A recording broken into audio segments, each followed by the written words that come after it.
Speaking with Confidence, the podcast that helps you build the soft skills that lead to real results. Communication, storytelling, public speaking, and showing up with confidence in every conversation that counts. I'm Tim Newman, a recovering college professor turned communication coach, and I'm thrilled to guide you on a journey to becoming a powerful communicator. Today's guest is John Ball. John is a keynote and presentation coach who mostly works with professional speakers, coaches, and leadership teams, helping their communication go from competent to captivating. He's the host of the Present Influence podcast, the professional speaking show, for experts who want to create impact, influence, and inspiration with their talks. John also co-hosts the Coaching Clinic podcast with his good friend Angie. John is a keynote speaker who talks on topics like personal mastery and bridging the leadership communication skills gap.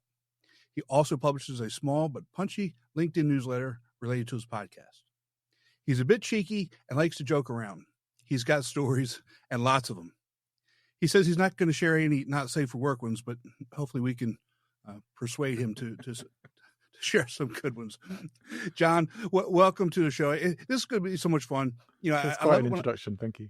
Well, you know, it's what you do, and I love the fun part. I like it when people, you know, don't take themselves too seriously.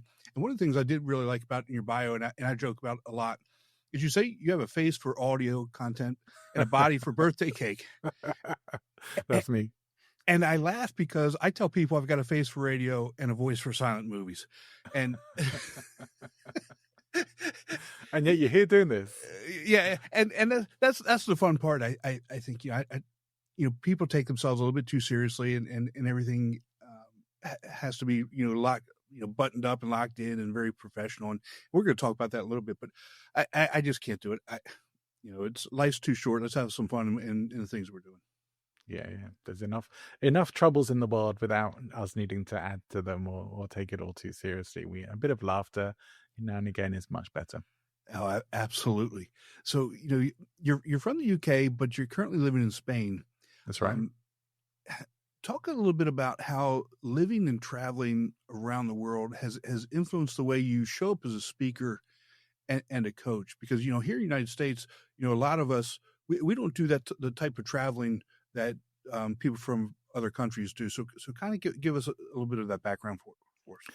Well, I feel like I've been very fortunate in my life to have, I kind of lucked into becoming a flight attendant for 12 years. And it feels almost accidental more than anything else. But I thoroughly enjoyed it. And so I got to see the world and work around the world in different environments as well. And more than anything, I learned, you know, as much as cultures can be different, sometimes even very different to what we are used to, there are always ways to connect with people. There's always ways to make people laugh. If you can share a language, sometimes even if you can just be understood in some way, there's always ways to communicate and connect with people and to unite. So I do think that that's one of the things that definitely global travel has taught me over the years. And I have this personal philosophy that wherever I am can be home if I choose for it to be home. Even if I'm in a hotel room somewhere, I can choose to have that. I feel at home here. I can be at home. So I don't get homesick when I travel around. And so I can feel comfortable and confident wherever I am and connect with people around me, that there's always opportunities for that too. So travel has opened my mind in many ways, but it's also expanded my horizons for what's possible and for my comfort levels, so be able to feel like I can fit in or at least feel comfortable just about anywhere in the world. Yeah, and how do you find humor that really kind of is something that's relatable no matter where you are, that also helps, you know, build that comfort level? Yeah, sometimes it is just about playfulness more than telling jokes. Right. And so it isn't necessarily that I need to do a stand-up routine for, you know, if I'm in Japan and no one's going to understand it necessarily. It's not necessarily that. But if I'm just a little lighthearted about things, a bit playful, I'm smiling, I'm warm, I show warmth to other people, that they feel that they can do that as well. And I know sometimes they said that some cultures don't necessarily feel like they are that warm. And yet my experience has always been that you will find the people who are when you show those things for yourself. People that people are looking to connect, people are looking for those opportunities. So showing up with warmth and a desire to connect and to Right. understand each other and to have new experiences, learn from new people is always opportunities that they always feel like growth and development for me. I always have something to learn from others, and I hope they find something to learn from me too. Yeah, and I think that's so important. To be able to learn from others, you have to be open to doing that too. You have to be open to to the way other people see things, the way other people's connect, the way that they uh, learn, listen, and communicate. And I think that's one of the biggest ways biggest ways to learn is just by being open to it. Yeah. And so then it just becomes natural. I mean, I think there's a way that we can be very intentional about it, and there's times for that, but there's also times to just being open to letting things happen and learning that way as well. Yeah, I think certain gestures and facial expressions are pretty universal, Mhm. and we can apply them anywhere. And those are the things that tend to give people the initial impression of what we're like as a person, anyway. And so, if we establish those things, the language issue is less problematic because we still tend to like people who we feel we like, even if we don't fully understand each other. Right, right. And you said when we first started this that it's not about necessarily telling jokes all the time, but you do some open mic comedy, and Yeah. which I think is awesome. I don't know that I could ever do that because I don't think I'm funny, but why do you believe every speaker should try stand up at least once? um, I think because it is so scary, it was something that scared me so much, and I wasn't sure Mm. I could do it. There's always that thing of, is what comes out of my head that might be funny to me, are other Right. people going to find that funny as well? And we don't know, and sometimes we're a bit afraid of finding out. We don't really want to put ourselves in that situation. Yeah. Yeah. But there are somewhat safe ways to do it, and I often will tell the story of like I'll tell you about my very first ever time doing open mic. Um, I'd been putting it off forever, like just didn't want to do it. But I finally got inspired by a guest on my show to go for it, to do it.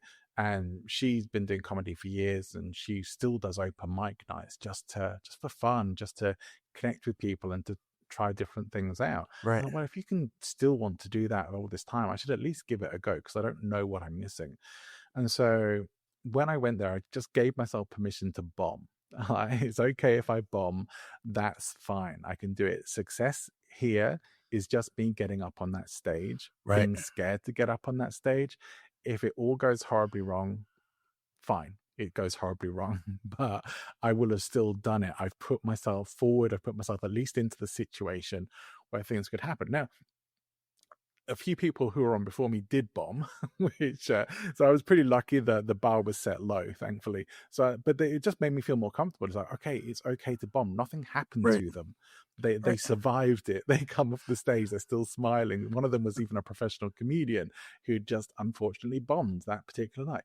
And so I get up on stage. I did my act. I have to say, I think I got the most laughs of the night, which was great.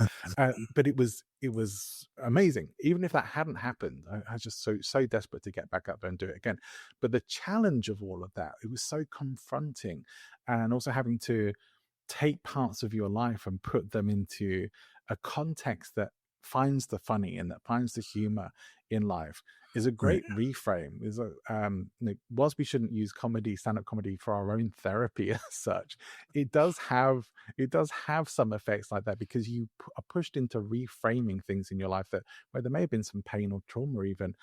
As a communicator, I think it's essential that you be able to at least add some lightness, some humor into your communication. Right. And unless you really never find anything funny or never laugh at things, you can probably find a way to be funny. You just need to know the right tools or setups Right. to do that and create some material. And not everything's going to get a great laugh, but some stuff will. If you can at least get some laughs or chuckles now and again in a talk or a presentation that take away, like, especially if it's a serious presentation, if you're presenting end of year results and stuff and they're not been great, it's going to be a bit of a serious meeting. But if you can add a bit of lightness to that, that's going to cut through the tension. It's going to put people at ease, and it's going to make you seem like a much more engaging and charismatic leader as well.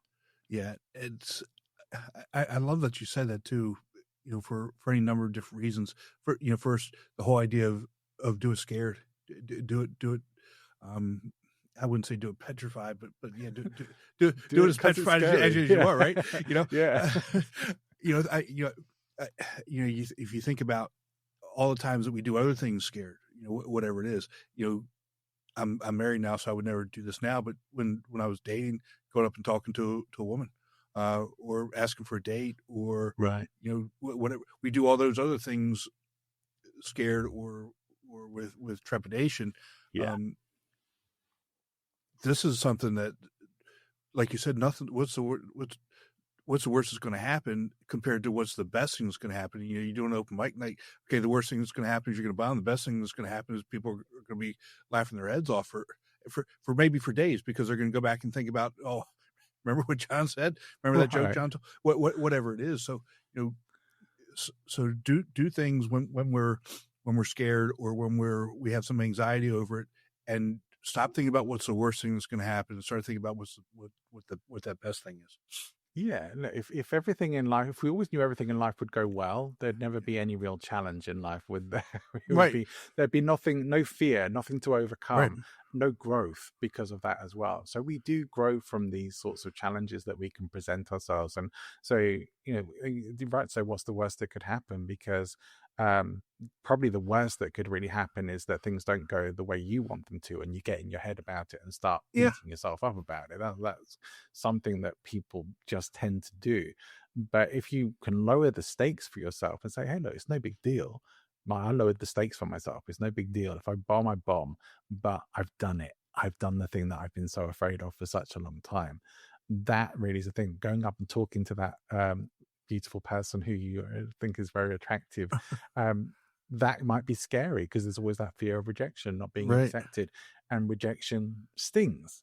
But again, what's the worst that could happen? You're no worse off if nothing happens than you were before. It's just the conversation that's going on in our head it can either be empowering or disempowering. It tends to be, for most people, disempowering. Oh, you suck, you're not a good girl, you're not attractive enough, or they didn't like, or whatever is going on for you. You weren't funny enough, nobody laughed. We beat ourselves up. Exactly. And as I think about it, when I asked my wife to marry me, she told me she had to think about it. So you think about rejection. And then when I asked her dad, he told me no. So I mean, it's you got to laugh. I mean, I got all kinds of stories about being rejected, so you just become numb to it, and but it wasn't the end of the story, right? No, it's not the end of the story, right? It's just like anything else. And one of the other things that I really like that you mentioned was the whole idea of charisma. And is charisma something, I talk to people, some people say charisma can be coached, it can be built. Others say that it's, you either have it or you don't. I'm in the camp of, you can develop charisma. What do you think, and what are your thoughts on that? 100%. I think you can develop charisma. Some people do have it very natural, seem to have it very naturally, and that's great when they do. I think some of the main elements of charisma, especially as a speaker or presenter, are really just, it comes from various research. One part of it being from Vanessa Van Edwards, who has some amazing research and books on this topic, but just being on stage and portraying the qualities of warmth and competence. So if you come across as someone who has warmth about you, and someone who is like, it's relatable. It's like, we like people who are warm, not people who are frosty cold. And we like people who seem to know what they're talking about and have some level of competence with that. If you can show that you have those things, you're already a big part of the way there. But I think people tend to think of charisma in terms of, you have to always be the life and soul of the party. You always I think it gets very tied to extroversion. Yes. And they're not the same thing. And I do think charisma can be learned and can be applied in particular situations, maybe not every part of your life. But ultimately there are, it was interesting to me that, and I'll just say this, so many people who do get into talking about charisma get into it because their initial interest in it is dating. Yes. and getting laid, right? I mean, that's why a lot of people who talk about this or even teach it get into it in the first place, and that wasn't the case for me. It wasn't something that I thought, I need to get more charisma so I can, be more successful dating or anything like that. And that wasn't really the case. It was more a case of being interested in what makes people influential, what makes Right. people persuasive, that I've been fascinated in for years and years, and starting to pull that apart and understand. I want to get into what are the principles Mhm. that make somebody more appealing, more persuasive, more attractive, more charismatic. And a lot of it is from knowing who you are and owning it, being Yes. okay with your own flaws, your own faults, being aware of what they are, being unashamed of them, unapologetic for living your life, owning your mistakes, admitting to them, and showing that you've learned from them. But also being interested in other people, not putting your ego above them. There's so many different elements. Yeah. There's more as well, but these are some things that are at the heart of charisma. There's people who really show an interest in you, who ask you questions, and Yes. they just feel really warm, and you just want to keep answering their questions. Mhm. That's charisma. That's something you remember them. You feel like, oh wow, they were nice. They were really interested, and you probably get a warm feeling from them. Yeah. Yeah. And I love that you said that you, number one is that you're showing interest in other people, because that right there to me is something that really builds a connection as well. Even if you're talking about something that you may not necessarily agree with, but if you've got, if you're showing that person that you're interested in what they're saying, that maybe they may be the most important person in the room, that's something that's going to really build that connection as well. Yeah. There's that quote that's often attributed to Maya Angelou. She may have said it, but she didn't originate it. That people won't always remember what you say, but they'll always remember how you made them feel. Right. And I think that's very, very true. It's like it is about generating emotion in people, Mhm. feeling connection, and that could only come from genuine interest.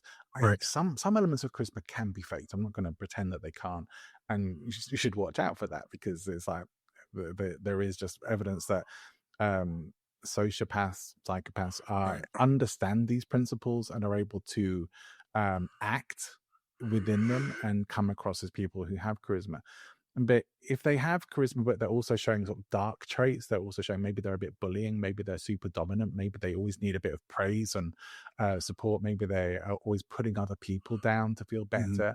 They don't like any kind of criticism. Those are the red flags that will say, Yes. all right, this is potentially somebody who might be a bit sociopathic. They might be at least a bit very narcissistic. Yes. These are dark, what they call dark triad traits that you really want to just flag for yourself, because they Right. could indicate that that person is not a good person. They're probably not that genuine. They are pretending. The charisma is an act. Exactly. Those types of things will eventually show their heads, right? Yeah. I mean, if maybe not to you that initially, but maybe that person could have done it to somebody else, and then they see that they're treating you that way, and they say, now I really see what this person is about, and what this person is doing, um, and and I think that's one of the things that really kind of separates is charm and charisma, right? Yeah. Char- Yeah. I think Absolutely. I think charisma is more is obviously more genuine. Charm is an act. Yeah, it can be. I Mm. remember my grandmother saying to me when I was a child, beware of charming men," she said. And it's like, she was quite right as well. It's something to at least pay attention to, because it Yeah. could indicate that there's some toxicity beneath that, but it doesn't always. So Right. it's just Right. Right. something to be aware of. If someone's buttering you up, complimenting you all the time, or On. those kinds of things, love bombing you, it's called. Right. This and a lot of this stuff ties into. I'm very interested in cults. I don't know if you've ever looked into cults and how they operate, not just religious, any kind of cult, Right. personality cults, all of that. They operate on the same kind of principles. These are just like, you can have cults of one person, small group cults, cults of personality, Mm. cults of religion, but they operate on the same principles, and they're all kind of controlling, bullying, power positioning. And when you understand those sorts of principles, very powerful. I think it's good for anyone to know that, because I think knowledge does give you it's like getting your shots. It's a bit of immunity. It's not a guarantee, Okay. but it's some immunity from these things Right. that you're more likely to recognize when you're confronted with them. And how does that really relate to the whole idea of knowing yourself? Because you mentioned that, and I'm a big believer in we at least here in the States, we don't really teach people how to critically think about themselves and really get to know who they are and what they're all about. Yeah. How does that relate to that? Do you know what? I've definitely been in periods of my own life where I haven't really felt like I knew who I was Mhm. or what I was about. I think most people can probably relate to that at Yes. some point. And I no longer think that it's a journey so much to uncover that as more of a decision of that Mm. you kind of decide who you want to be showing up as in life, what's important to you, what really matters, and how you want to live and experience your own life. Do you want a life that has good, positive challenge in it, or do you want a life that just kind of rolls along, massive comfort level, no real challenges, just try and get through it, get to the end of it as comfortably as possible? I choose to have a life that has good, positive challenge in it, Yes. and so I create a lot of those challenges for myself because I've tried the coasting, I've tried the smooth sailing stuff, and it's boring, Boring. and you don't feel like you're really getting anywhere, and you don't feel like you really know yourself. So I think until you do start challenging yourself and Mhm. interacting with other people, you don't really know how Right. you want to be, who you want to be showing up as in this world. It is making those decisions. Who do I want to be showing up as in this life? How do I want to experience my life? Because I can either be affecting people positively or I can be infecting them with negativity and other things as well. Mhm. So, there's really the choices that we make define who we are rather than some X marks the spot treasure hunt to try and find the real you.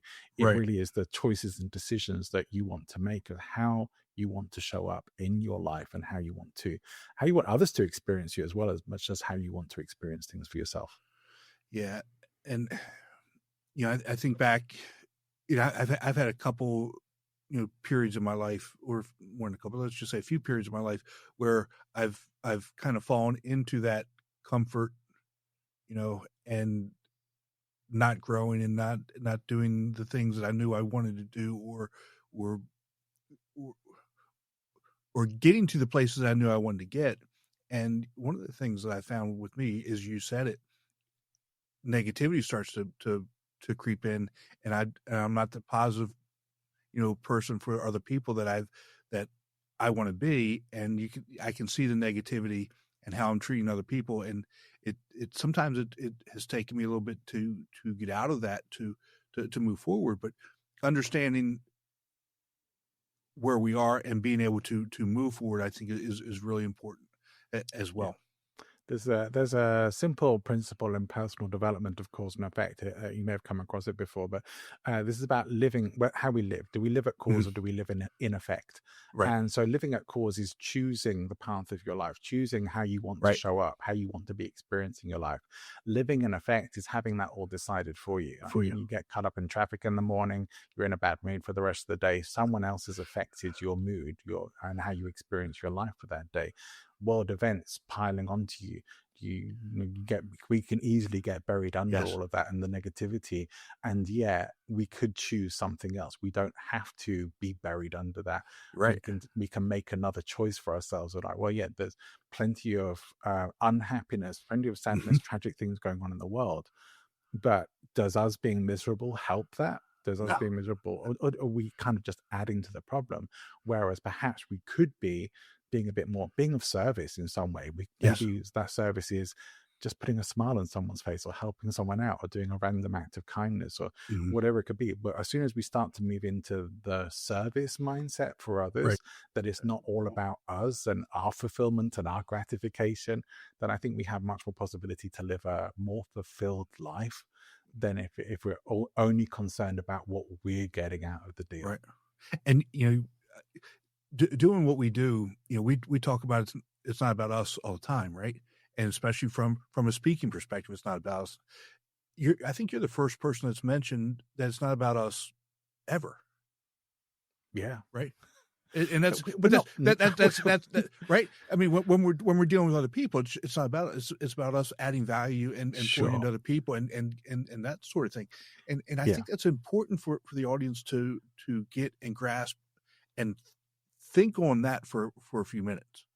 It's about us to only to the extent of the decisions that we're making of how we want to show up and Right. how we want other people to feel when they're interacting with us. Like, what are we aiming, what are we actually trying to put out there into the world? If we're not Mhm. conscious about that, then it's just whatever happens to be going on that day. Whereas if we're more conscious about that, there's a good chance that people are going to feel much happier, and they're going to want to interact with us more Yes. if we're showing up as with high value, with good energy, Mhm. with positivity toward them, with warmth at least, or understanding, compassion, all those good things, empathy, all the things we hope and want and hope people will have and show towards each other. It's hard to deal with life when we encounter people who aren't like that, or situations that aren't like that. But it's like when you've made those decisions for yourself, it does then just become about everyone else. It's like you're doing this for them, serving other people, Right. because that's where you will find greater fulfillment ultimately. If you're only trying to fill your own bucket, there's never going to be enough. We see it Right. over and over again. It's like there's only so much fame you can have, there's only so much money you can have, and I see a lot of people who do have like high levels of success in one particular area often will start to focus on philanthropy and helping other people, because that's where they really start to find meaning in their in Exactly. themselves and their lives. Exactly. And that's a perfect point. And I think you may appreciate this more than some. You know, when we came on and we got on, yes, I said, I'm doing great, I'm doing awesome. Right. And I say that all the time, whether that's on I'm really doing great and doing awesome, or sarcastically. And whoever I'm talking to never really knows, because number one, I don't know what's going on in that person's life. And maybe if it's a smile, maybe if there's some uplifting things, and I could be that person, that's great. And they don't need to know that I got cut off on the way into work. They don't need to know that I got in an argument with my kids or my wife. They don't need, it's not that. Let's be that positive person. And now the people within my inner circle know when I'm being sarcastic or not. Right. but the general public, I mean, let's be uplifting and positive and bring that value to them. And it's best day ever. Put wow. Good energy out there. Yeah. There's a guy, one of the first guys I started learning from in personal development. He's not really. There's all sorts of problems there, so I'm not going to name names or anything like that. But one thing he said, he would say a lot that stuck with me. His answer would be, "Feeling good for no good reason. I feel good. Yeah. No good reason. Just feel good." It's like, great. We should be more like that in our lives. It's like happiness doesn't have to be this conditional thing. Feeling good doesn't have to be conditional on whether the weather's good that day, or whether the news has been okay, or whether your health is. Or it's a choice. It's a life decision that we have to try and keep making for ourselves. And that's also then what are we putting out there as well? It's like, well, we can feel good for no good reason. This isn't about, some people say, oh, well, you should just be honest about, if you're not feeling great and someone says, how are you? You should tell them. I'm like, no, I don't necessarily think that's the case. If they're a confidant, if there's someone who you feel comfortable sharing that stuff with, and that's the right kind of circumstance and situation. But otherwise, I think put out good energy, put out, feeling good, feeling great. How are you today? Wherever we can, if we can spread a bit of joy and happiness, we make the world a bit of a better place. Yeah, and let's take that a step further, because even if you're not, and you're sharing that with somebody who you don't know, or is not in, like you said, in that confidant or inner circle, if you start acting that way, you're going to start feeling that way too. Right. Right. Natural empathy, right. Natural connection, mirror neurons, Mm-hmm. and all that kind of thing. Yeah, we start to get into the states of the people around us, and so it's very easy to be pulled into emotional states by other people. So this is again taking that responsibility. Where do you want to be leading them emotionally? Do you want to pull them into your negativity as well, or do you want to to lead them? You're talking to, right? Right, yeah, it probably does, but it is those kinds of decisions of, right, do you want to pull someone down or lift them up in this moment? And we don't always necessarily. The more we practice lifting them up in that moment, the more likely we'll do it offhand. So I don't think there's anything negative or bad around, someone says, "How are you?" I say, "I'm wonderful. I feel great." But I do think the flaccid in between responses are probably the worst ones to me. Yeah, The yeah, ones yeah, that just, yeah. "Yeah, I'm all right." No energy to that. There's no, what am I supposed to infer from this? Yeah. Exactly, and I love this part of the conversation, and it all revolves around this whole idea of charisma again. But how do we kill our charisma? Because I mean, if we're sitting in the audience, we see it. We see it almost immediately, right? But what are some charisma killers? Overthinking is probably one of the worst ones, getting in our heads about stuff, because Uh-huh. as soon as we stop being fully present with an audience or with anyone that we're Mhm. with, then we are already creating a barrier between them. So if we mess up or make a mistake, if we can't laugh about it or improvise our way around it, just dance around it and carry on. If we let it take us out or say, "Oh, I can't continue. I've made a mistake now," we're going to kill our charisma as well. As soon as the audience feels like anyone's on the way down in any way, shape, or form, you're done. Your Yeah. charisma's dead. You're not going to be able to recover that as well. And I've seen people unravel emotionally on stage before now because they've had personal issues going on. And well, far better to maybe just cancel the gig or get someone else up there than to go put yourself through that in front of an audience of however many people as well Right. who get to watch the unraveling. But there's a lot of things, just in how we relate to people. If your ego gets in the way, if you start Oh. thinking you're above people and you're talking at them rather than with them, there's a very different energy to that. So we Mhm. want to be connecting, trying to talk, especially like a situation like this. You might be doing a podcast or a YouTube thing on your own. So you're just talking to a camera, and you still need to have some charisma. So you need to imagine that you're connecting with whoever is on the other side of that camera. You might really want to then imagine one of your good friends, or maybe even your best friend, is on the other side of the camera, or there, that you are talking, giving the talk or the presentation or whatever you're doing to them, Yeah. and maybe only to them, but it's for everyone as well. Yeah. So those are some of the things that can really start to kill and damage your charisma if you let them. Yeah. And your last point, I resemble that remark.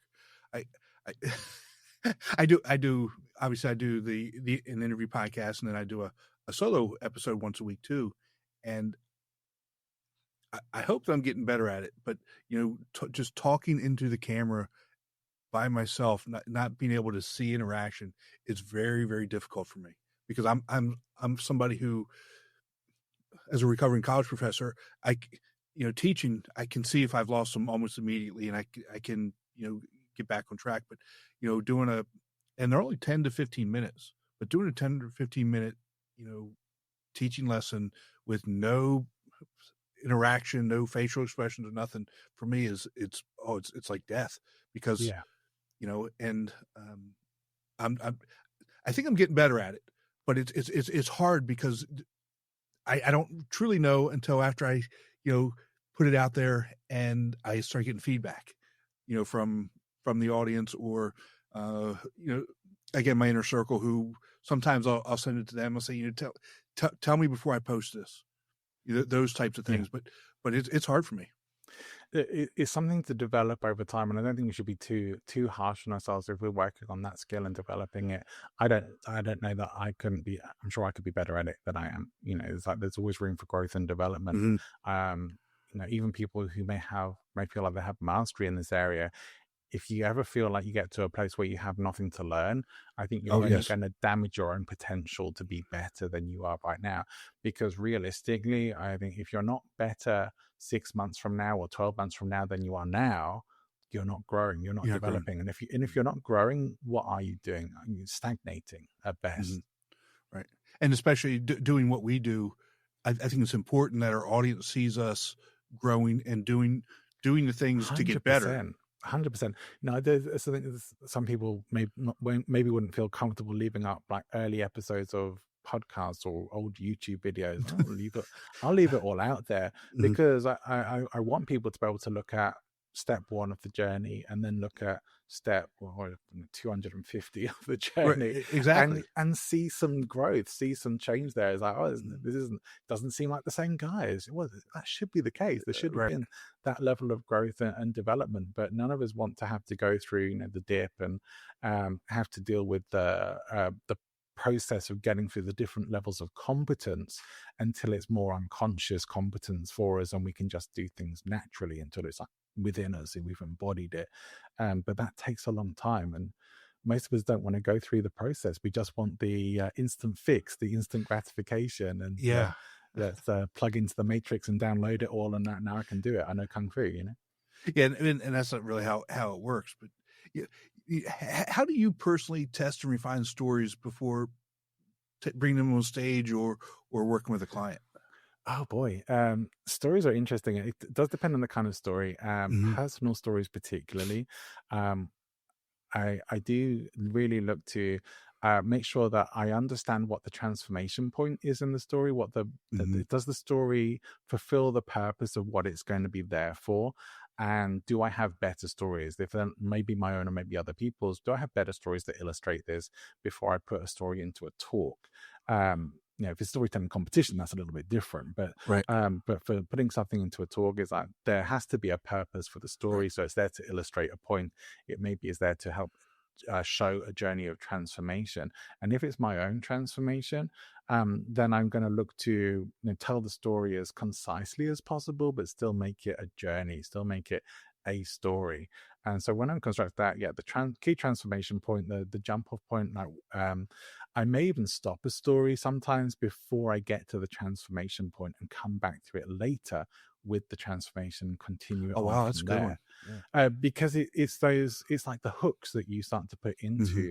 into a talk, or if you're going to open your talk up with a story, you might not close it until the finish of your talk because you're keeping that mental tab open for people in their brains.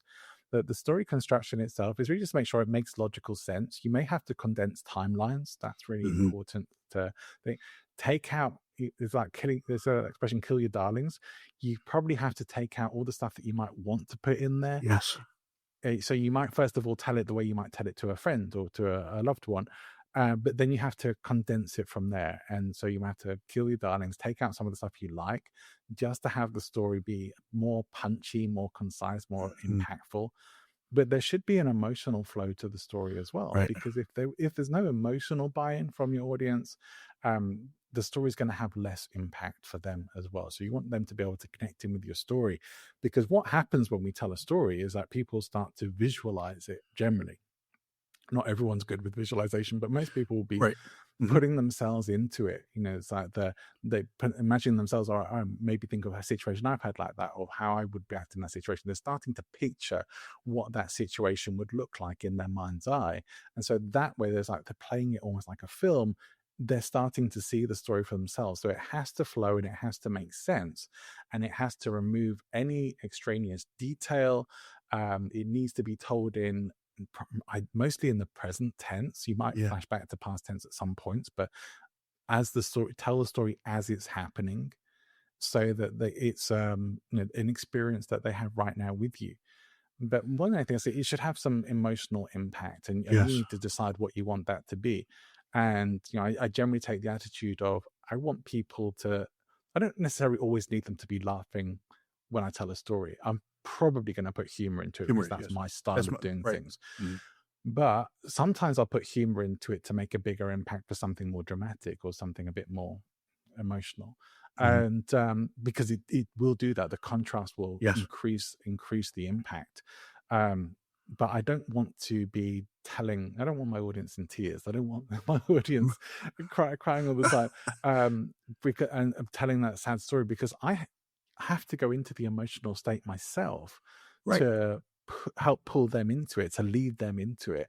And this is something I think important to understand, not just in storytelling, but in presenting in general. Your emotional state will be directing the audience as to where to go, and they'll be, you'll be leading them into something good or something maybe not so good. You should be aware of what that is. Sometimes there's benefit or value in taking some audiences into something that is a little sadder, But if you're trying to elicit tears, if you're trying to have the audience crying, I feel that that's really on the manipulation side of things. And it's like, well, why do you want them doing that? I do think you're far better off to be putting out positive stories, good Mhm. feeling in general, but fit that into the purpose of your talk. So yeah, I do think we should steer clear of emotional manipulation, but we should encourage an emotional journey and Right. interaction with the talk, with the story. Yeah. And again, I think you really nailed it in that you have to put yourself in that emotional state as you're telling the story for it to come across the way you actually want it to come Yeah, across as authentic. Okay, because we want them side by side with us as through that journey of the story. And um, I'm what I'm one of the things that I am personally working on right now is developing more stories. And what I'm working on, my coach has me a lot of times. I get into the details, like you say, killing the darlings. I hate doing that because to me that's those are that's the gold for me, right. right? May not necessarily be the point that I'm trying to convey, but it's those other pieces that are gold for me. And so he's helping me get from a 5 or 6 minute story down to 3 minutes. Get in, get to the point, whatever it is, and then move on to the next piece, because you don't want people to lose. You don't want to get lost in that story. People Yeah. people will shut out. And I'm like you. There's doesn't matter what I'm talking about. There's going to be some humor in it, even. And I'm not a big like you. I'm not a big fan of the emotion of the sad emotion, because that's not why I don't think that's why people want to hear, because there's enough sadness everywhere. When you're on stage, or you're leading the meeting or whatever, there's enough of sadness and decrepitness everywhere else. Let's lift them up, even if it's a, a an emotional point. We can still have some levity to it. It's generally better to do that. I find myself Mhm. saying a lot in interviews at the moment, but Shakespeare understood very well that it was important to put comic relief in the middle of a tragedy. It's like Mhm. we have to break up that emotion. There's only so much you can take. The full tragedy all the way through with no emotional break or change is Mhm. too much for people to Yeah. handle. That they will lose interest. It's very similar in a talk as well. Like, I do know speakers who have a very sad story to tell that's part of what they get booked for speaking, but Mhm. they will lighten aspects, and they don't go into misery themselves. They might be talking about their own resilience, and they'll be talking Right. about things they've gone through that might be kind of horrific or sad sometimes. But you generally will never come away from most of those speakers feeling bad or feeling negative about it. You only feel, wow, they went through something amazing, and they something horrific, but they came Yeah. through it with lessons, with grace, and have carried on. They've made change. They've maybe Right. even made national change by becoming activists for improving something that affected them. Or it's like there's all sorts of potential for good things to come out of the bad, but they should. But if it's just bad and it's getting people feeling worse and worse, Exactly. yeah, I don't think we're going to a good place with our audiences. Yeah, but definitely, I want my audiences to leave with a smile. Um, there's enough stuff going on in their lives that isn't good or happy without adding to it. Exactly. Exactly. So if someone wanted to improve their communication, like as soon as they get done listening to us, what would be the one thing you challenge them to start working on? To improve their communication, stage time. Just Yeah. get up there and do it. There's nothing you can beat. No amount of learning, no amount of communication videos. As much as they can be. I'm not saying they're not good. I put loads of them out myself, and there's lots of good people out there who do. They will help, but nothing Sweet. will make as much of a difference for you as getting up on a stage or getting up in front of people and just doing it, doing what you need to do to improve your communication. So, a Toastmasters club or some other speaking organization, Mhm. or doing an open mic night, or whatever it is for you. But just getting up and doing it will be your biggest path to growth. And then you can apply the things that you learn in the videos rather than just filling your head with all this knowledge that you Right. still haven't actually gone and put into practice. Yeah, yeah. And again, I love that you said that. Nothing ever happened if people don't do anything.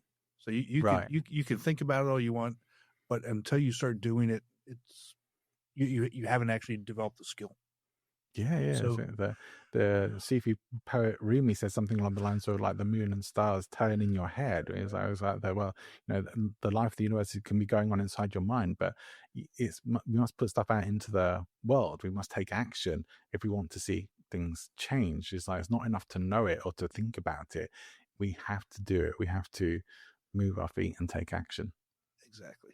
Well, John, thank you so much for joining us. Where's the best place that people can connect with you? All right.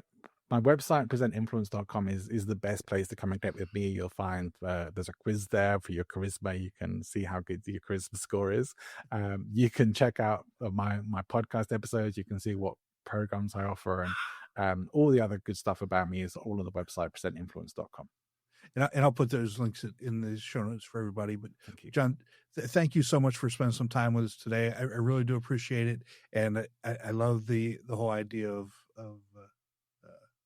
levity and adding humor to everything that we do. So thank you. It's been a pleasure. Thanks, Tim. Be sure to visit speakingwithconfidencepodcast.com to get your free ebook, Top 21 Challenges for Public Speakers and How to Overcome Them. You can also register for the Forming for Public Speaking course. Always remember, your voice has the power to change the world. We'll talk to you next time.